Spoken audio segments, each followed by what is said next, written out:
आप कल दिल्ली भी गए थे।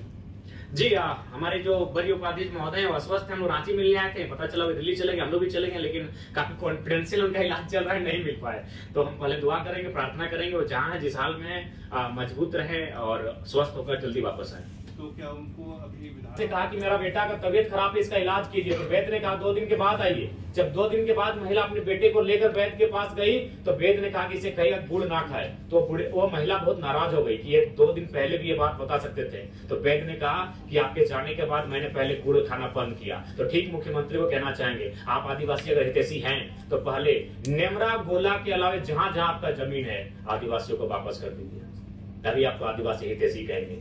आप धन बोकारो में रखेंगे 1 एकड़ जमीन, आप दुमका में रखेंगे, आप रांची में रखेंगे, बिल्कुल अगर आप सच में आदिवासी हितैषी हैं तो पेपर के पन्नों में नहीं और आपके भाषणों में नहीं, आप आज से ये मुहिम शुरू कीजिए। क्योंकि अगर नेता बदलाव नहीं करेंगे, अगर नेता नहीं बदलेंगे तो ये राज्य नहीं बदलेगा। तो इसलिए उनसे हम पहले आह्वान करते हैं और बाकी तो हम लोग विधानसभा के लिए तैयारी कर चुके हैं। विधानसभा में हमारी पुरजोर उपस्थिति होगी और उम्मीद करते हैं कि इस बार का विधानसभा का चुनाव उस उद्देश्य के साथ लड़ा जाएगा जिस उद्देश्य के साथ इस झारखंड राज्य को अलग किया गया था, और उसके लिए तमाम राज्य से हमें अच्छा समर्थन मिल रहा है, पूर्ण समर्थन प्राप्त हो रहा है, तमाम वर्ग के लोग जुड़ रहे हैं, अब एकेडमिक बौद्धिक लोग भी हमारे साथ जुड़ने लगे हैं और हम उम्मीद करेंगे कि इस राज्य की बेहतरी के लिए एक बेहतर कार्य करके जाए। और बाकी आपके इस सवाल के लिए हम आमंत्रित करते हैं। नियोजन नीति को लेकर के और हेमंत सोरेन की जमीन को लेकर के आप निशाना साध रहे हैं, आपके पास क्या कोई आंकड़ा है जहां पे हेमंत सोरेन ने गलत तरीके से नेमरा के अलावे जमीन खरीदी? जी ये एक सम्मानित प्रभात खबर में छपा था। हम लोग आखिर किसी सोर्स से ही बात कर रहे हैं, अगर हम गलत हैं तो फिर उस अखबार पे आपको फटकार लगानी होगी। ये बोकारो का मामला है। जी जी हमारे पास तमाम सबूत हैं, उसके लिए आप हमारे साथ चलिए, स्टिंग ऑपरेशन के साथ आपके साथ हम लोग खड़े रहेंगे।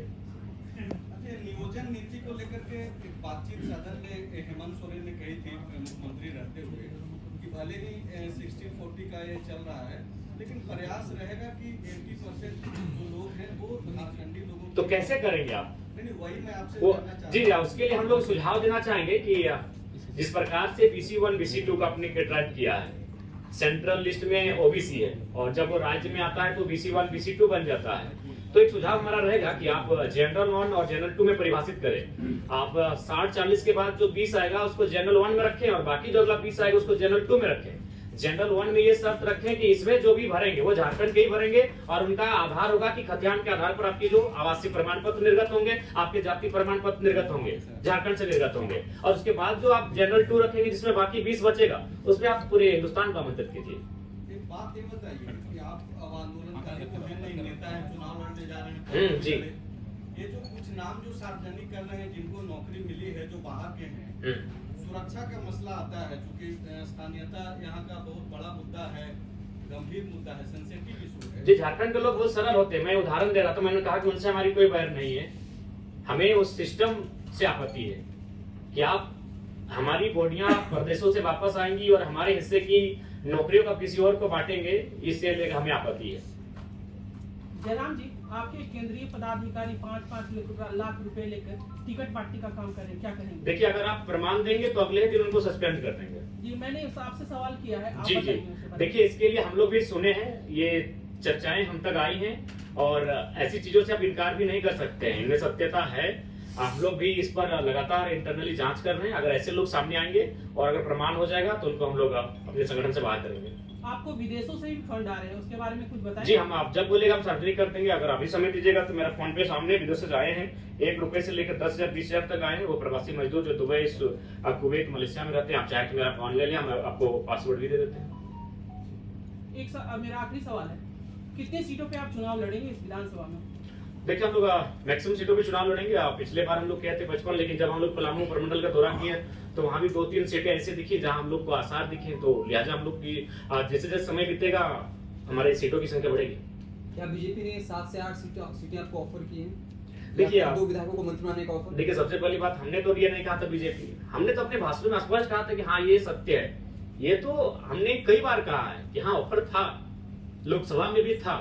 संगठन महामंत्री जो है वो सिर्फ जो है वो भाजपा में है। अच्छा ठीक है, हम इस बार महासचिव, संगठन महामंत्री पब्लिक महासचिव संगठन महामंत्री का जिक्र किया। देखिए हम लोग भी मनुष्य हैं, आप भी मनुष्य हैं, कुछ शब्दों में त्रुटियां हो जाती हैं। जैसे अभी बातों में हमारे आदरणीय बड़े भाई ने सजेस्ट किया कि हमें उनका अगली बार से हम कोशिश करें उनके राज्य के बारे में बताएंगे, उनके नाम को हम गोपनीय रखेंगे।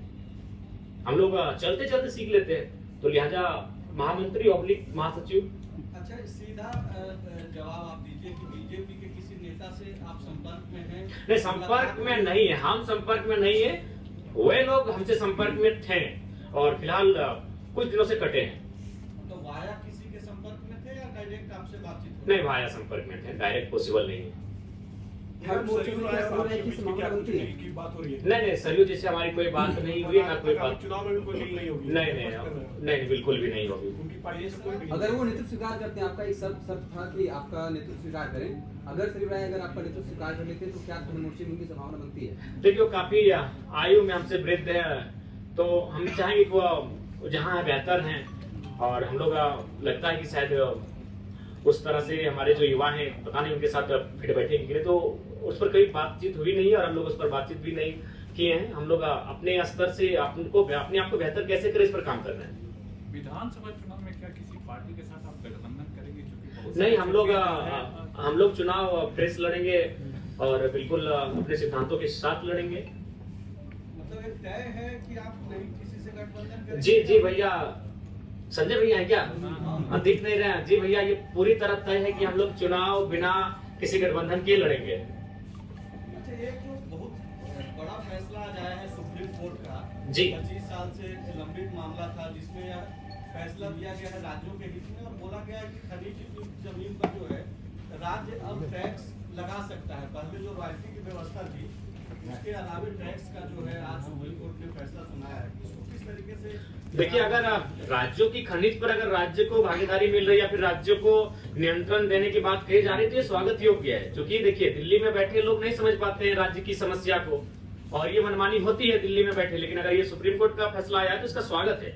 हम चाहेंगे इस फैसले बिल्कुल और बेहतर से बेहतर ऐतिहासिक फैसले आए। हम तो चाहेंगे कि धीरे धीरे अगर आप इस देश की इकोनॉमी को एक आम व्यक्ति तक लेकर जाना चाहते हैं तो बकायदा खनिजों पे उनकी मालिकियत का ही अधिकार दे दे। इधर आप कल दिल्ली भी गए थे। जी हमारे जो वरीय उपाध्यक्ष महोदय हैं वो अस्वस्थ हैं, हम लोग रांची मिलने आए थे, पता चला वो दिल्ली चले गए, हम लोग भी चले गए, लेकिन काफी कॉन्फिडेंशियल उनका इलाज चल रहा है, नहीं मिल पाए। तो हम पहले दुआ करेंगे, प्रार्थना करेंगे वो जहाँ है जिस हाल में है मजबूत रहे और स्वस्थ होकर जल्दी वापस आए। तो क्या उनको अभी विधानसभा चुनाव में दिल्ली से उतारेंगे? देखिए ये तो हमारे संगठन का फीडबैक तय करेगा, ये जनता का भी फीडबैक जो सर्वे टीम करने जाएगी वो तय करेगी, स्क्रीनिंग कमेटी के पास जो रिपोर्ट पहुंचेगी वो तय करेगी, संसदीय बोर्ड तक जो आएगी वहां तय होगी। इस बार थोपे हुए लीडर नहीं दिए जाएंगे और ना ही केंद्र अध्यक्ष जिनसे उनकी मित्रता है, गहरी मित्रता है, वो कोई उनके फेवरेट हैं उनको हम मैदान में उतार देंगे, ऐसा भी भूल हम लोग नहीं करेंगे। अभी तक तय नहीं है कि दिल्ली से लड़ेंगे? नहीं, अभी कहीं किसी का तय नहीं हुआ है, मेरा खुद का तय नहीं हुआ है कि हम लोग कहाँ से चुनाव लड़ेंगे। किसी और से भी बातचीत चल रही है क्या? जी बातचीत तो हो रही है और बहुत सारे प्रत्याशी, एक विधानसभा में काफी प्रत्याशी है जो अपनी दावेदारी को प्रस्तुत भी कर रहे हैं। लेकिन लोकसभा चुनाव में देवेंद्र नाथ महतो का परफॉर्मेंस किस तरह से देखते हैं आप? जी बढ़िया रहा, हमारे सभी प्रत्याशियों का परफॉर्मेंस बढ़िया रहा, रांची रहे, हजारीबाग रहे, धनबाद रहे। तब तो उनकी दावेदारी बनती है। देखिए दावेदारी संगठन के वोट है, वोट प्रत्याशी के लिए संगठन के वोट हैं तो संगठन तय करेगी। क्योंकि हम लोग जब ये चुनाव हम लोग नहीं लड़े तो उस समय हम लोग कहते कि संभावना बनेगी कि लोकसभा में जिनको अवसर मिलेगा, विधानसभा में थोड़ा सा, लेकिन कुछ चेहरे हैं जिनको रिपीट भी किया जाएगा, तो वो संगठन तय करेगी, वहां का जो फीडबैक सामने निकल कर आएगा वो सारी चीज तय करेगी। 28 तारीख को आप लोग बैठक कर रहे हैं अधिवेशन, उसमें क्या कुछ आप? जी बहुत जो काफी फॉल्ट्स आ रहे हैं, त्रुटियां आ रहे हैं, दीदी ने भी शिकायत को सजेस्ट किया, तो ऐसी जो भी शिकायतें सामने आएंगी उनको सख्त हिदायत दी जाएगी कि अनुशासन में रहेंगे, अनुशासन अगर भंग होती है तो पार्टी उन पर कड़ी कार्रवाई करेगी। क्या अमित महतो आपके साथ आएंगे? बिल्कुल, देखिए उनको लेकर हमेशा एक स्वागत का नजरिया हम लोगों की टीम में रहा है। क्योंकि जब आंदोलन का स्टार्ट हुआ था उन्होंने जेएमएम को छोड़ने का काम किया था, बकायदा जो सरकार में है उस संगठन को, उस टीम को छोड़ने का काम किया था। तो मुझे लगता है कि अगर वो आते हैं तो उनके लिए हम लोग पॉजिटिव है। जयराम जी, आपके प्रत्याशियों की पहली लिस्ट कब आने की संभावना है?